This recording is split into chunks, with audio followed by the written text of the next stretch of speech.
चतुर्थी का जो व्रत करने वाली होती हैं, जो चतुर्थी का पूजन करने वाली होती हैं, उनके भीतर का एक भाव होता है कि जैसे ही शाम का समय आए चंद्रदेव का पूजन करें, चंद्र जब प्रकट हो जाए, कलश भर लिया, उसके नीचे आखा दाना रख दिया, चावल गेहूँ जो भी आप रखते हो पूजन के लिए, ऊपर पात्र आदि रख दिया जलाशय, फिर अपन ने घी का दिया लगाकर पूजन भी कर ली। तो जो चतुर्थी का पूजन करने वाली होती हैं, जो चतुर्थी का नियम व्रत धारण करने वाली होती हैं, बड़ी बड़ी चतुर्थियाँ करती हैं या उसका नियम धारण करती हैं, तो चतुर्थी का जो पूजन करती हैं वो किस चीज़ के लिए होता है? केवल संतान, पुत्र, परिवार, हमारा कुटुंब, हम जिस कुल में हैं, हमारा कुल वैभव की ओर बढ़े, संपदा की ओर बढ़े और उसकी आयु बढ़े,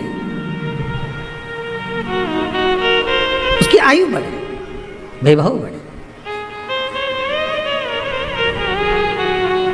बहुत ध्यान दीजिएगा महाराज। चतुर्थी की पूजन में जो आप आखा दाना रखते हो, गेहूं वगैरह कुछ भी जो रखते हो, उसकी बड़ी महत्वता होती है महाराज। यहाँ तक कहा गया है, चतुर्थी की कथा तो आप लोग पढ़ते होंगे, जो लोग पढ़ते हैं उनको मालूम होगा। चतुर्थी की कथा में लिखा है, चौथ माता के व्रत में वर्णन किया गया है कि वो आखा दाना जो रखा जाता है, मान लो कोई जरूरी काम होता है तभी आखा दाना को रखा जाता है, संभाल के रखते हैं कि हम इस काम के लिए जा रहे हैं और हमारा ये कार्य सफल होना चाहिए। तो जिसने चतुर्थी का व्रत करा है, जिसने चंद्रदेव का पूजन करा, चतुर्थी का व्रत करा, वो गणेश जी से विनती करके वहाँ से 2-4 आखा दाना उठा ले, और जो व्यक्ति का काम अटक रहा है अपने ही घर का, पर दूसरे कुल को नहीं देना, अपने ही कुल के अंतर्गत जो काम अटक रहा है उसकी जेब में, उसके पल्लू में उस चीज़ को रख दिया जाए। तो चतुर्थी जो अगली आती है, जैसे आप महीने की करते हो तो महीने की, और आप जैसे करते हो कि 4 अलग बड़ी बड़ी चतुर्थी करते हो, तो उसके अनुसार आपका कार्य सिद्ध होता ही है। उस आखे दाने का इतना महत्व होता है क्योंकि चतुर्थी का व्रत करने वाली माता जब व्रत करती है तो स्वयं चतुर्थी की कथा में लिखा हुआ है कि पार्वती जी गणेश जी से चतुर्थी की कथा बचवाती। चतुर्थी की कथा बाची किसने थी? स्वयं गणेश जी महाराज ने। और सुनी किसने थी? माता पार्वती। बाचने वाले गणेश जी थे, सुनने वाली माता पार्वती थी। तो चतुर्थी की कथा जब होती है तो उसको स्वयं गणेश जी बाच रहे हैं, तो व्रत कौन सुन रही है? माता पार्वती। और आपने जो आखा दाना लिया वो गणेश जी के भाव से लिया, गणेश जी से निवेदन करके, विनय करके, प्रार्थना कर उसको प्राप्त किया।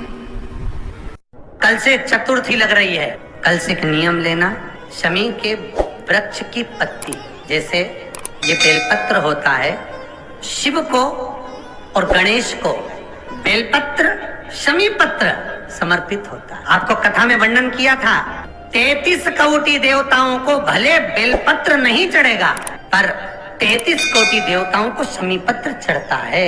और उसमें एक गणेश जी महाराज और एक बाबा भोलेनाथ, इन दोनों को शमी समर्पित होता है। कथा में पहले भी वर्णन किया, आज फिर आपको, ये शिवलिंग है, समझ लेना बहुत अच्छे से, जो आपको करना है रिद्धि सिद्धि पाने के लिए, संपदा को बढ़ाने के लिए। ये शिवलिंग है, ये गोल जलाधारी है, ये चरण से जल नीचे गिरता है। शंकर जी का पूरा परिवार शिवलिंग के आसपास में है। शंकर जी की 5 लड़कियां जो ऊपर से जल नीचे गिरा रही हैं, जया, विषहरा, शामरीबारी, दोतली और देव, ये शंकर जी की 5 लड़कियां, जिनका नाम लेकर सोने से रात्रि में नींद अच्छी आती है। एक एक बूंद जो ऊपर से गिरा रही हैं, ये शिव की 5 बेटी। जहां से जल नीचे गिरता है, शिवलिंग का जो जल नीचे जाता है, उसके राइट भाग में गणेश जी का स्थान, लेफ्ट भाग में कार्तिकेय का स्थान, बीच में शंकर जी की सबसे छोटी लड़की अशोक सुंदरी का स्थान। शिव महापुराण की कथा कहती है और गणेश चरित्र अपन श्रवण कर रहे हैं। और कल से चतुर्थी लग रही है, जिसके घर में संपदा की कमी पड़ती हो, बीमारियां ज्यादा फैल रही हो, बहुत कष्ट हो महाराज, बहुत ज्यादा दुखी हो महाराज, कोई काम नहीं बन रहा, बहुत तकलीफ में हो, तो शमी पत्र, शमी की पत्ती, जहां गणेश जी का स्थान है वहां पर 5 शमी पत्र 5 समर्पित करें और शंकर जी के ऊपर 3 शमी पत्र समर्पित करें। बहुत ध्यान देना, 5 शमी पत्र जहां गणेश जी का स्थान है शिवलिंग में, वहां समर्पित करें। 3 शमी पत्र शिवलिंग के ऊपर समर्पित करें। 1 शमी पत्र शंकर जी की चौखट पर लेफ्ट भाग में जाते समय आपका उल्टा हाथ, जब मंदिर से निकलो तो उल्टे हाथ पर लेफ्ट भाग में शंकर जी की चौखट पर समर्पित करें एक शमी पत्र। और महाराज का दिया जहां लेफ्ट भाग में आपने शमी पत्र रखा है, मंदिर में ना दिया लगाकर बाहर की ओर जहां शमी पत्र रखा है उसके ठीक साइड में एक घी का दिया लगा दीजिए। केवल चतुर्थी से लेकर चतुर्दशी तक गणेश पुराण कहती है भगवान गणेश जी का मोर ध्वज का मयूर ध्वज गणेश का नाम लेकर जो ये दीप शमी पत्र चढ़ा देता है उसके घर से कभी रिद्धि सिद्धि नहीं जाती, वैभव प्रतिष्ठा नहीं जाती। कर कर देखना अगले साल तक आपका व्यापार कितना चलता है हमको बताना जरूर, करके देखो एक बार। और शिव महापुराण की कथा कहती है, गणेश पुराण के तृतीय अध्याय में वर्णन किया, कोई बीमारी नहीं जिसका इलाज ना हो पाए। हरा मूंग की कटोरी भर लो, मूंग जानते हो, हरे मूंग, मूंग की दाल होती है ना जो हरा मूंग, आखा मूंग हरा की कटोरी भरो, उस पर गुड़ की एक खोड़ी, गुड़ की बट्टी, गुड़ की एक बाटी उस पर रखो, 5 बेलपत्र रख लो।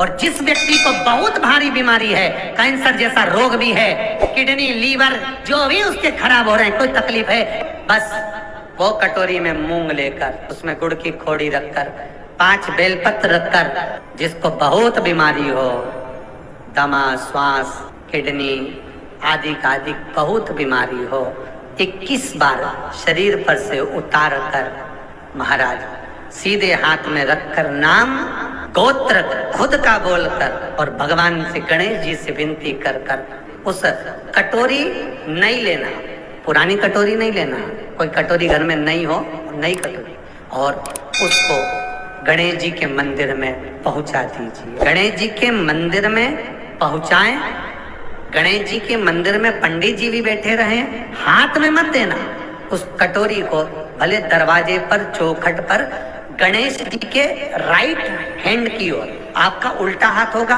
गणेश जी का सीधा हाथ होगा, तो गणेश जी का जो राइट हैंड हो दर्शन करते समय सीधा हाथ इधर आएगा, उस हाथ के वहीं पर अर्थात जमीन पे ही रख देना, पर रखना भूमि पर। महाराज कैसी भी बीमारी होगी, अगर चलने में भी तकलीफ हो रही होगी तो आपको अंतर मालूम पड़ जाएगा।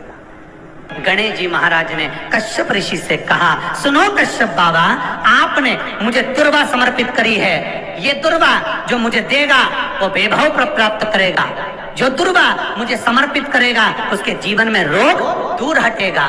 इस दुर्वा का अलग अलग महत्व है महाराज।